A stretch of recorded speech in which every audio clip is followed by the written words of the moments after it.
What's going on YouTube? Is Donnie B all day. So I'm bringing you a knife today that was designed after another knife, and we're going to just get right into this. Today is the Wolf ClaimStaker.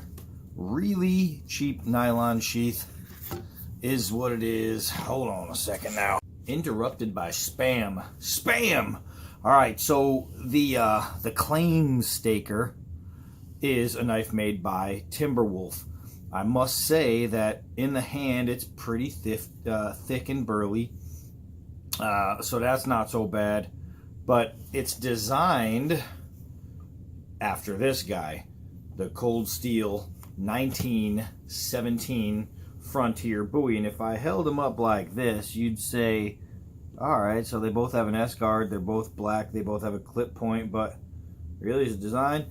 Well, this is what they did. They tried to mimic pretty much exactly the handle from the 1917, and I guess the overall shape. If you threw a fuller, a deep fuller in there, then it would have more of a look right there. This one has got this big, beautiful choil that actually works. This one has a choil, but it's so dinky that my finger hits right on the edge of the blade. This one is 5 millimeters thick, where this one I think is 6, something like that. But this is a bad-ass knife. This is a knife. But we're going to find out how good it is.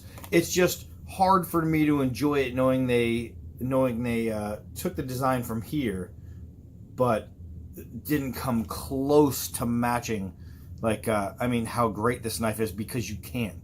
You can't just come close to matching how great this knife is if you're not Cold Steel.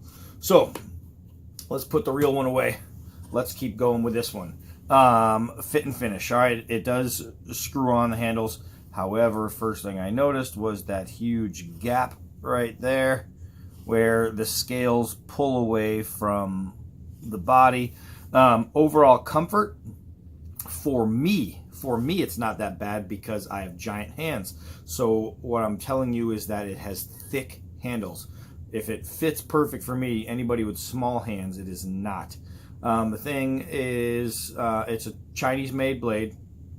That's where the fit and finish issues come in. And overall, I mean, it's not bad looking. It's not a bad looking blade. It's a good little Bowie. We're talking about, let's see, a 12 3/4 overall, with a 7 3/4 inch blade. The steel is 3CR13 stainless, all right, so it's not a high carbon blade. And that's it. The wood is Pekka wood. So that's what it is. It's pretty sharp. Now the issue I have with it is that it's a hollow grind, and one thing is that's going to give you a very nice sharp. It's going to give you a great edge. But I'm worried about the weakness because of how thin it is leading up to the edge. That's pretty skinny mini right there. But who knows? I've been wrong before. I've come at some knives thinking they weren't going to perform great, and they were great performers. This one could be one of those. No lie. It's not a bad looking knife. For the money especially, let me see how much I paid for it. I have it down here. This was $22. $22, and I paid shipping. But $22 for a decent little Bowie, and we're going to find out how decent it is right about now. Let's go check this thing out. We are going to begin with some old water bottle edge testing. Let's move this guy right here so I don't swing into it, because, well, that would suck. Okay. It has a grip point the same way as the Cold Steel does, but just different. It's kind of hard to explain. I told you that hollow grind is sharp, and that's no lie. That is no lie. That thing went smooth. Let's see. It's sharp. It's sharp. It's sharp. Let's see if I can't break on through to some kind of arm hair. Let's see, I got a little bit right there. I got a little bit. All right. That's shaven hair. That's shaven hair. You know what I mean? You know how sometimes you want something to fail just because you almost need it to, because you're comparing this to the cold steel? How dare you? Hold on a second, gotta yell at a dog. Roscoe, get back here. Up here. Yeah, he knows I'm not serious. So I guess I'm just gonna have to go drop kick him into the yard. All right, let's keep going with this thing. All right, so we had some snow, so a lot of my points of play are snow covered right now, but luckily we're getting weather in the upper 40s and 50s. So it snows one day and it's pretty much got 2 days to be gone. So I'll be happy once it is, because I freaking hate this stuff. What we're gonna do is we're gonna do some straight drops, 4-foot drops, and we'll see how the balance of this guy is real quick. Ooh, it hit solid. I'll tell you what, guys, this is who I am and what I do. I love doing this kind of thing. This knife right here I'm doing by request. I got a message from somebody asking me to do this, so I picked it up and I'm doing it. I have a couple other blades to bring you by request, a couple that I'm pretty excited about too. And this one I wasn't excited about, but the more I hold it, the better it feels. Uh-oh, I dropped it. That's one thing, is the handle is a little slick. When you're trying to pinch it between two fingers to drop it straight. It does get a little slick. All right, let's do some downward throws, some heavy downwards. See how these scales are gonna hold up. Oh crap, there's some bite in there. Oh my God, I can barely get it out. That's usually the opposite men have a problem with. All right, so let's see. I mean, checking the scales is, because I already have some gapping, is but it didn't loosen, so there's no further gapping, there's no loosening. Normally this is where I would take some nylon rope and try to cut it, but it's kind of buried. Let me see. Oh, I think I found some. Right here. Now I just need an end. Hey, look at that. So I can't tell if this is in there. I can't see at all from the glare, but we're gonna try and do this. Now this is frozen solid, so it might be easier to cut solid. I have no idea. I'm gonna try to use this choil without digging into my finger. Oh my gosh, just a push cut. Now I think it's easy because it's absolutely frozen. But that was easy. That was incredibly easy for the old ClaimStaker by Timberwolf here. All right, so far so good. If you really love the 1917 Bowie by Cold Steel like I do, but you just don't have the extra cash to get it, or you just can't find a use for something so big, who knows, you know what I mean? You might like this. You might really like this if this is the look that you were going for. And really, it's just all back here, because up here looks like 100 other knives. This is where the 1917 Bowie really shows. But let's keep going. Let's go chop some wood. Okay, so guys, on a side note, if you've never heard of the company called Coogie from our great brothers in Australia, this jacket is a Coogie, right? I don't know if you really see it, but Coogie is a high-end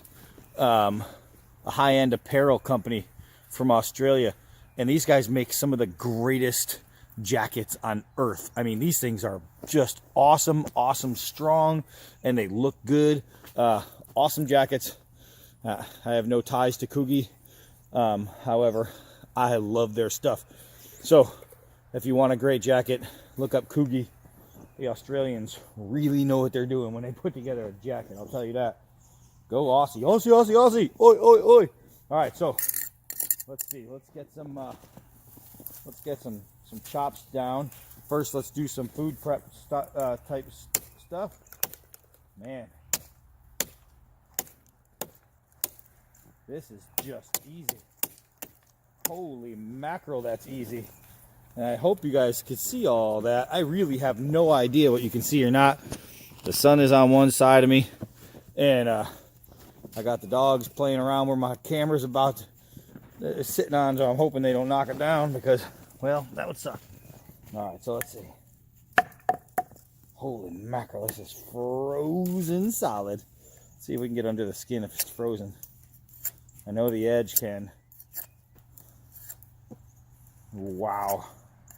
This is one of those times where I wish I was wearing gloves, but you know I can't wear gloves for a review because it's not fair to tell you how the grip feels if I can't feel it because I'm wearing a glove. All right, so frozen wood. This thing shaves pretty good. Let's see here. Let's see here. How long it takes to make a steak here. Ooh, steak. Ooh, now I'm hungry. That's like the Homer Simpson donut thing. Ooh, donut. So, I have to say that performance-wise, so far so good. I'm hearing a whole lot of like tingy sound. And I don't know if that's just the steel, that's the way it sounds. Could be partially due to the frozen wood. I didn't know if maybe I'd loosen the handguard, which I didn't. The scales aren't loose, so who knows? Maybe that's just a natural sound. I have no idea. But I'll tell you what. This little hollow grind is holding up so far. It's holding up so far. So can I do this? Hell yeah, I can do this. If I want to make them thinner, make some pit spikes, some darts, some spears, some arrows. Easy money. I'm frozen. Let's see about chopping now. Ooh. Holy Moses. Guys. Winner chicken freaking dinner. Oh, I missed. That's too cold. All right, so I mean, there's not much I'm gonna do out here. A, because I'm cold, and B, because I'm a sissy in the cold. Find out where my dogs are. Hey, hey, hey, hey, hey. Okay, I see them both. Yeah, so what I've learned about this thing is it's really sharp. It's not uncomfortable in the hand. You know what I mean? It does the job they intend it to do by mimicking, you know, one of the greatest buoys on the planet. Exactly? No, not even close. They could have made an exact copy, just miniaturized. They didn't. They left it a little plainer in the blade. They gave it a hollow grind. The swedge is nice. It's got a good swedge on there. I wish that they carved out the choil just a little bit bigger. Overall, though, it's a usable knife. It's a usable knife. There's no shape put into these handles. And I don't know, I don't think there's a lot of shape put into the 1917 handles as well. But for some reason, it's more comfortable. It might be because of how the weight holds it forward, where this one has no weight in the front. So you're getting all that grip in the rear the way it sits. So I don't know. I was thinking maybe just add my own, but I might just leave it like this. I might just leave it like this, and then for some future versus videos, that way I have something that's, you know, stock, because I'd rather do a stock knife in a verse video unless it's something that needed to get done. The tip, I don't know if I bent it. I think I may have bent the tip. It's a really thin tip. I don't know if you can see it, but it's really slight. I don't know. I think I bent it. It goes over this way a little bit. The best way to test it is to pull it out, go in the other direction. And it looks like I did. It looks like I bent it. And because it's bending straight, yeah, I did. I bent it, but it's straight now. So obviously the heat treat, you know, this is a stainless blade. They probably didn't wrap this thing in foil and heat treat it, but I can feel right here a warp. Oh, I could actually see the warp. Holy Moses. All right, so here's where we're getting our, oh man, I don't even know if I can get it. I'm not sure if you guys can see that there's a warp right here, right in this spot. It's an absolute bow. Boom. I don't know if I'm going to be able to get it for you, but yeah, I felt that. So that's something that needs a hammer taken to it. And again, that's what I talked about with the, oh wow, there's a whole bunch of warps now. That's what I talked about with the, with this hollow grind being so thin. I think it was doing all right until some little chopping action happened, because doing just that, which wasn't a lot, it's sharp and it's going through. But now I have a bunch of these going on. I have a bunch of right here. They're tiny, they're small ones, but easy to feel. I mean, if I looked at it, I'd say, oh, you know, it looks pretty good. But holy mackerel, right here, there's a whole bunch of warps. The one right here isn't just, you can't just feel it, but you can see it. It's pretty big. It's a big warp. So that changes the game on this knife. Is it worth 20 bucks? I guess if you're going to use it as like a self-defense knife in the woods or something like that. But if you plan on getting a knife like this and using it for a camp knife or anything to that nature, I'll tell you what, you're going to have some blade problems. You're going to have some bad blade issues. I did no batoning today, none. And it's already warped. If I baton with this thing is going to get wanky as hell. Yep, disappointed right there. Disappointed. So, I mean, wow.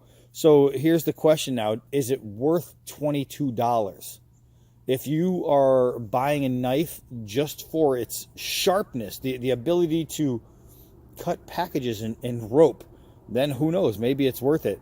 But if you're buying this knife to use as a knife, as an actual outdoorsman knife, then I'll tell you what, I'm going to tell you straight up right now, it's not even worth that much money. It's not worth that much money. So to the guy who asked me about this knife and asked me to do this knife, save your money, bro. There's a whole lot of other choices out there that are by far better than this one for the same money. That Cisco high carbon Bowie will not have these kind of issues, and it's the same exact money. So yeah, the ClaimStaker. The ClaimStaker has a thin hollow edge, and I said in the beginning of the video I didn't trust it, and now right here for about 2 inches I have warps. Right here I have a little one, and right here is a monster warp. So there it is, guys. There it is. What's it good for? I don't know now. But, I mean, the good thing is it's still sharp. So if I want to use it for, you know, to hack away to death until it's finally no good, I can just continue to do that. But it shouldn't come to that point. So, the Wolf ClaimStaker, I do not recommend this knife. What I do recommend is more of my channel. Hell yeah, like and subscribe. I'm Donnie B all day. And until next knife.